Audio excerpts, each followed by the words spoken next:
Hey everyone, Pradeep here from TGT and welcome to another macOS update video. Yesterday Apple released macOS Big Sur 11.4 Beta 3. Both developer and public beta versions are available.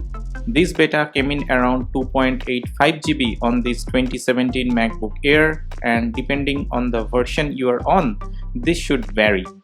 These betas give you an early preview of upcoming apps and features. You should back up your Mac and install in a secondary device, so it is always advisable not to install beta software in your primary device. Along with that, Apple also released iOS 14.6 Beta 3, iPadOS 14.6 Beta 3, watchOS 7.5 Beta 3 and tvOS 14.6 Beta 3.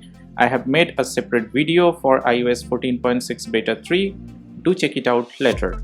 As you can see, this is a 2017 MacBook Air. The previous beta 2 build number was 20F5055C, and before I update, the available free space was around 69.35 GB. So let us continue with the update now. Now guys, the update is complete. As you can see here, this is the new build number. It's 20F5065A. A at the end means we are closing in for a final release. After the update, the available storage space is now around 67.4 GB, so a bit of storage space used up, but that fluctuates. In the next boot, it might free up some space. This beta does have some visible changes here. The first thing is a new splash screen that shows up when you open the App Store for the first time after the update. This is related to app privacy details. So if you go to any app details, you can now see what data is being collected by the app.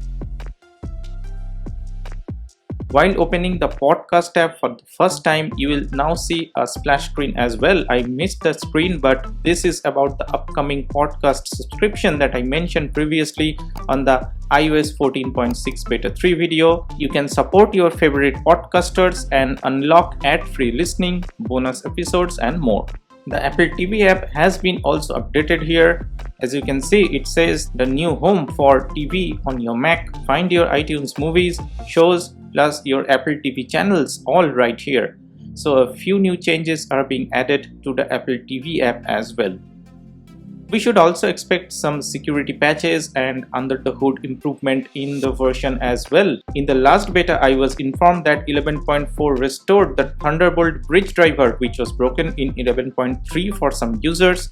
Apart from that, if you find anything important, do write it down in the comment section below. macOS Big Sur 11.4 also adds supports for graphics card based on the AMD Navi RDNA2 architecture and is expected to add support for the new Hello screen that we are supposed to get with the new iMacs that are coming out later this May. The performance is as usual. I haven't noticed any changes here. Battery life till the beta 2 was okay. I get around 6 to 7 hours of battery life out of this device, though it depends on the tasks you are performing. I have to say, for an older device like this, battery is satisfactory.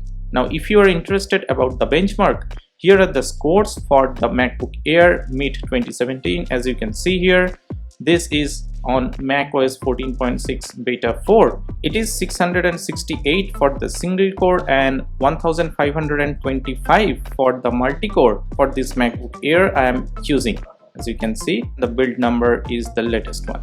So should you update? If you are on beta 2, then you can definitely update to this version, but if you are on 11.3.1, then I don't think there is any reason to update unless you are facing any issues I mentioned. We can expect macOS Big Sur 11.4 around the second half of May when the new iMacs comes out. So this is my experience so far. Thank you for watching. Do hit the like button and don't forget to subscribe to TGT, and I will see you in my next one. Peace.